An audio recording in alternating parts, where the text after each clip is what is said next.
जैसा मोती ओस का ऐसी तेरी आवे, गरीबदास कर बंदगी भाई भौर न ऐसा दाव, ऐसा दाव, ऐसा मौका, ऐसा चांस मनुष्य शरीर और फिर ये तत्व ज्ञान, और अब भी तुम पीछे रहोगे।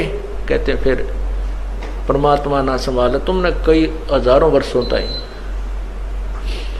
हजारों युगों तक नहीं संभालेगा, क्योंकि आप रिजेक्ट कर दिए जाओगे कि इतना कुछ होने के बावजूद भी, और फिर अपनी अज्ञानता और अपने ही ज्ञान के ऊपर आधारित होकर के अपने आप ही चले, संत की एक भी नहीं मानी।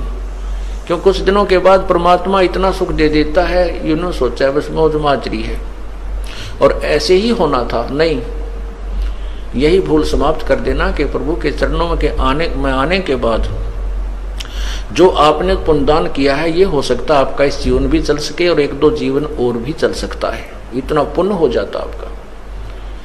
लेकिन जिस दिन से आप संत से विमुख हो जाते हैं उसी दिन आपका फुल स्टॉप हो जाता है। आप जो परमात्मा की मर्यादा को भंग कर देते हो, अपने मनमुखी शुरू हो जाते हो, उसी दिन से आपकी भक्ति पर फुल स्टॉप लग जाता है आगे की। जब तक आप पुनः उपदेश प्राप्त नहीं कर लेते, उपदेश प्राप्त कर लेने मात्र से भी नाम नहीं जुड़ जाता। परमात्मा कहते हैं इन बातों क्या पाइए कर सतगुर नजर निहाल, राजी कर सतगुर रूठे नू।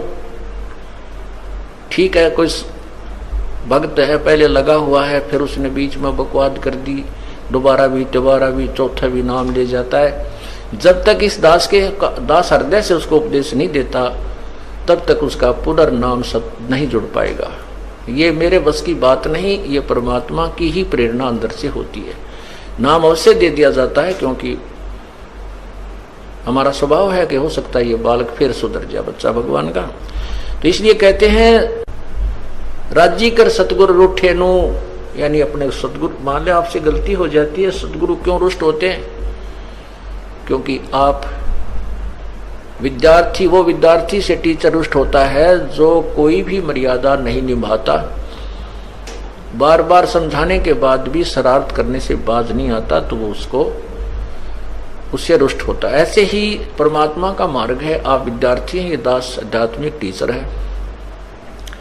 आपके हित के लिए आपको समझाया बुझाया जाता है, गलती करते हो आपको धमकाया भी जाता है, आपके भविष्य को मध्य नजर रखते हुए। निदास का कोई लेन देन नहीं। अब जो बच्चे परमात्मा से विमुख हो गए, नाम ले रखा था, गलतियों पर गलतियां की, हमने उनको धमका दिया, उनका नाम काट दिया गया यहाँ से, इस विद्यालय से, तो वो बाहर चले जाते हैं अपने दूसरे क्षेत्र में या दूसरे संत के पास, या जैसी पूजाएं जिसको पहले करते थे वो करने लग जाते हैं। और वो कहते हैं हमारे ताज भी ठाठ हो रहे हैं, हमने तो उनको छोड़ दिया, उस नाम को भी, संस्था को भी छोड़ दिया, और कहते अब हमें कोई हानि नहीं हो रही है। पुण्यात्माओं, आप जब तक आपका नाम जुड़ा है, आप कोई गलती करते हो, परमात्मा आपको झटका देता है एक आधा हल्का सा, ताकि तुम सुधर जाओ, सावधान हो जाओ, आगे गलती ना करो। और जब यहाँ से विमुख हो जाते हो, आपका नाम कट जाता है, आप चाहे सत्संग में भी आते रहोगे, परमात्मा आपको स्वीकार नहीं करता है, तो फिर आपके ऊपर झटके नहीं आएंगे, आपको केवल वो काल पुण्य देगा जो आपका दे रखा है।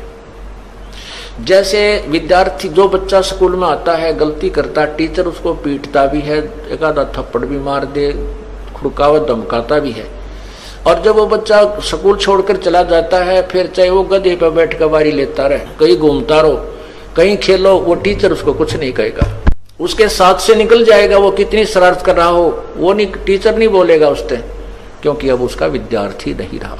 इसी प्रकार जो अनजान व्यक्ति यहाँ से चले गए, उनको पूर्व जन्म की जो यहाँ रहते हुए और इस जन्म में भी जो पुण्य किए, भक्ति की, वो काल उनको अवश्य देगा, और उसके कारण वो ठाठ करते नजर आएंगे, और हो सकता है इस जीवन में कोई हानि भी ना हो, क्योंकि उनको पीटेगा नहीं अध्यापक, क्योंकि वो अब विद्यार्थी नहीं रहे और अपना जीवन बर्बाद कर रहे हैं। फिर मजदूर लगेंगे जो विद्यार्थी विद्यालय छोड़कर चले जाते हैं टीचर के धमकाने खुरकाने से, तो वो सफल नहीं हुआ करते।